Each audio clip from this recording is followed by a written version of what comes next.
Welcome to the Acupuncture Outsider podcast. My name is Richard Hazel, and in the time it takes for you to commute to or from work, I hope to have shared something of interest about orthopedic acupuncture using motor points, trigger points, myofascial slings, neurofunctional acupuncture, segmental treatments, anything that crosses my mind that seems to be of interest.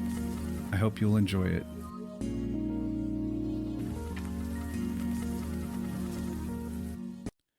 Hello and welcome to another episode of the Acupuncture Outsider. This is Richard Hazel, and today I want to talk about some foot pain muscles to look at, intrinsic muscles of the foot, especially for plantar fasciitis. Before we go into that, I want to remind you that I'm teaching a live course, in Sydney in a couple weeks, in March 21 through 24.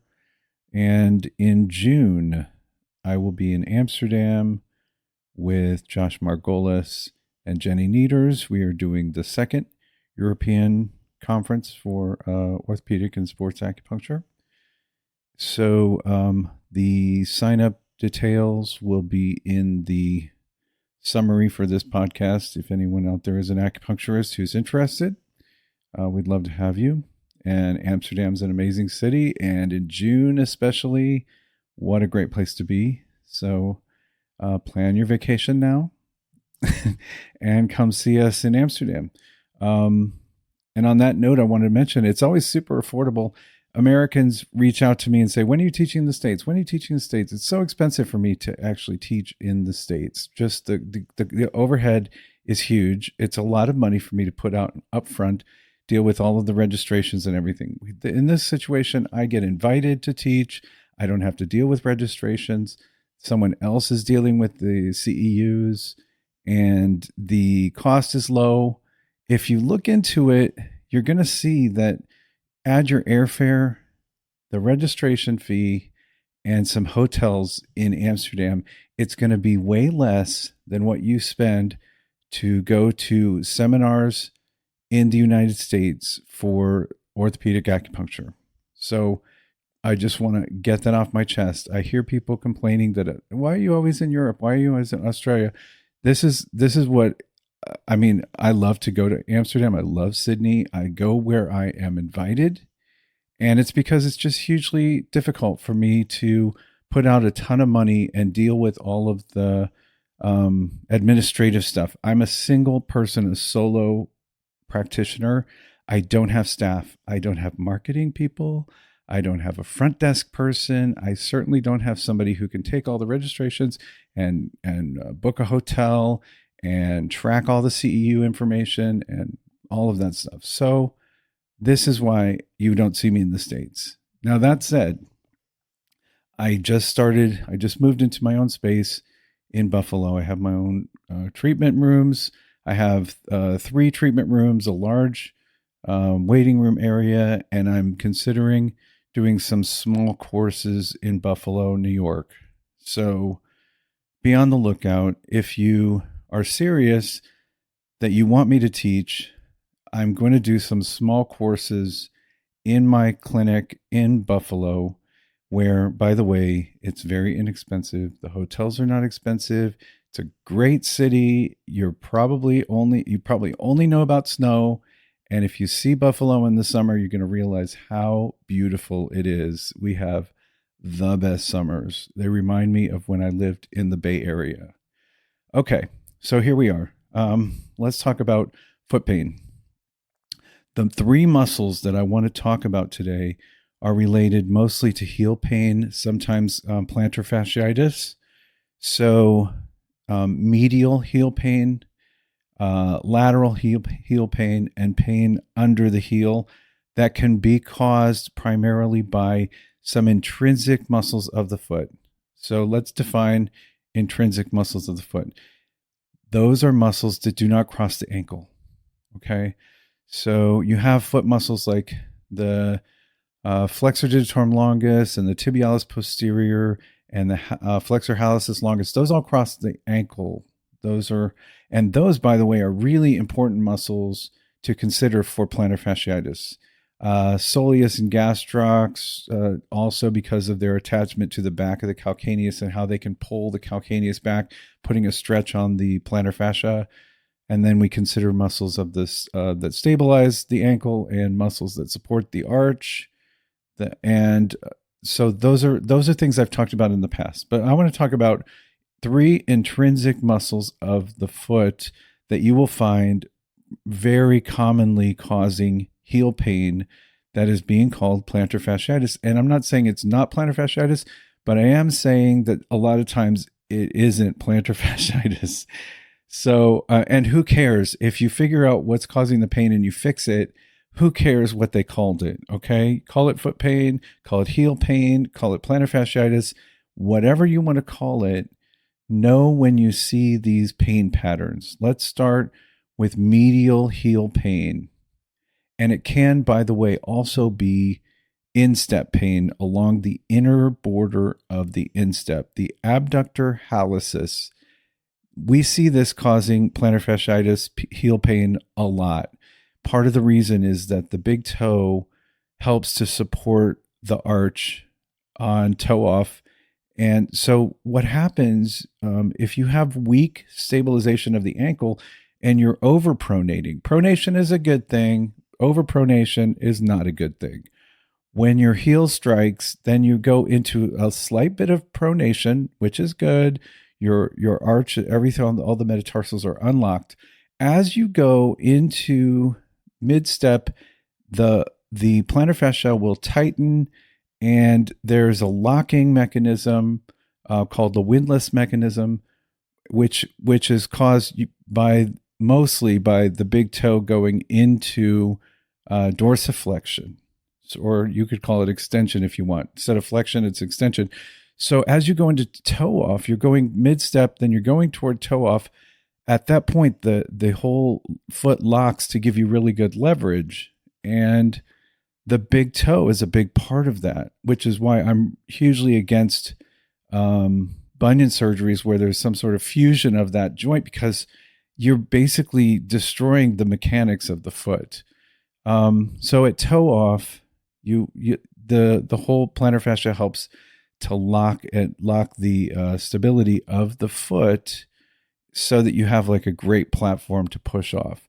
And what happens when there's overpronation and weakness in the arch of the foot, you'll have other small muscles, intrinsic muscles of the foot, overworking, primarily the big toe muscles, the flexor hallucis, longus and brevis, and the abductor hallucis, as well as the flexor digitorum brevis. So when the abductor hallucis is injured, it attaches all the way back on the medial side of the calcaneus, and it goes a bit underneath, and it connects to the plantar aponeurosis, which is a fancy term. It's, the plantar fascia goes along the instep area, and then it attaches underneath the heel, underneath the calcaneus, and that last bit of it is called the plantar aponeurosis. And so the abductor hallucis actually has fascia connections to the plantar aponeurosis, which is one of the explanations for plantar fasciitis coming from the big toe. So you want to be able to determine if that's the case, and you're gonna press on the medial border of the heel, right where the skin color changes. That, if that's sensitive, then very likely that is an abductor hallucis problem. It can be plantar nerve entrapment causing that sensitivity. Either way, you're going to put a needle in it. Okay, so motor point for the abductor hallucis, according to Dr. Aldo Perotto's guidance, is just a finger width below the navicular at mid-step. That's a great motor point. However, I would use that plus any sensitive area you find along the medial border of the abductor hallucis. So you're going to have 2 needles for that muscle. one at the motor point, so you're releasing all of the tension, one at the medial border of the heel in case there is a bit of nerve entrapment there causing this pain. The innervation, the motor and sensory innervation of the bottom of the foot is plantar nerves. They're medial plantar nerve and the lateral primarily. So the medial is going to give you motor and sensory for the big toe, and then the other muscle I'm about to talk about is the abductor digiti minimi, such a strange name, abductor of the little pinky toe. That is innervated by the lateral plantar nerve, motor and sensory. So, for the abductor hallucis, really, you can do a little bit of a muscle test by pressing on the medial border of the big toe and asking your patient to push against your thumb. But I palpate mostly. You can palpate the whole medial border of the instep down to the back to the heel, and you'll be able to tell that it's hypertonic and that it's very likely sore. And that person probably does have some instep pain that's along the medial border of the instep. Touching our patients is so important because someone will say they have plantar fasciitis, they have instep pain, and then when you palpate, you find out there's nothing on the bottom that actually hurts. It's just that medial border of the instep that hurts, and that's going to be abductor hallucis. So you go for that. Okay, now let's talk about abductor digiti minimi. The pain you're going to see is lateral heel pain. And the abductor digiti minimi also connects to the calcaneus and the plantar aponeurosis. So you can imagine how on toe off, you're going to have some strain there. And if the muscles become very, very tight, then you could be pulling on the plantar aponeurosis, the calcaneus, and having lateral heel pain. So that motor point is a couple fingers behind the joint, that metatarsal phalangeal joint. I guess that's the pip, not the dip. It's like a small intestine 3 of the foot, if you want to think of it that way. And that, by the way, the hand muscle is also the abductor digiti minimi. It's of the hand instead of the foot. So the foot one is innervated by the lateral plantar nerve. So when we think of how this muscle got injured, sometime we might want to consider if it was because of some double crush situation where maybe there was some entrapment of the plantar nerve as it turned from the tibial nerve into the plantar distribution, where it could be like behind the medial malleolus, something in the tarsal tunnel area. It could be some lumbar thing that causes tension. Probably like 4-5, going up on your toes is going to be like L4, L5. It could be the way the person walks. That person might be externally rotated at the hip more than normal. And I think at toe off, that's going to put more pressure on the pinky toe than mid step, where we want it to be. We want their toes to be their feet to be parallel and pointing forward.